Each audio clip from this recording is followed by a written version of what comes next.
actually also wrote a book about living your most authentic life. And one of the things that I say a lot is take the label off the table. And when people hear entrepreneur, there's a difference between an entrepreneur and a business owner first. And entrepreneurs, I believe, have a higher tolerance for risk.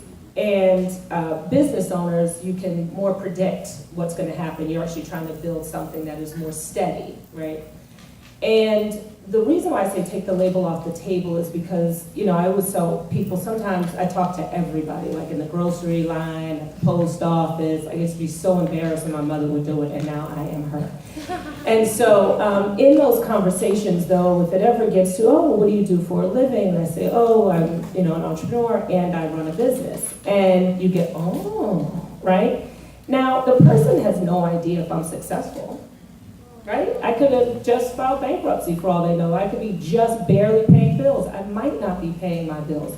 But there was something about the label of entrepreneur and business owner that caused them to have this reaction because of the label. They're assigning some good characteristics to what it means to be an entrepreneur or a business owner. And I would like to take the label off the table.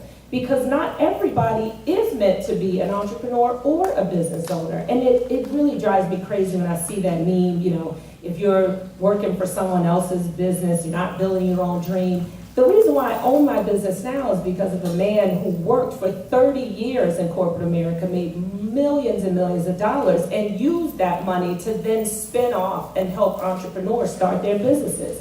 What's better? There is no better or worse. There is only your journey. And I do believe there has to be, for entrepreneurship, there has to be some of that good anxiety, right? That you like to eat what you kill, right? There's something exhilarating about, ooh, am I gonna hit my number this year? I don't know. It's stressful, yes. But there's something about it that excites you. There's a little bit of crazy in it, right? Which is a label. But there's a thrill somewhere in there. But if you're always panicked and always worried and your soul is always vexed, I think you have to take another look.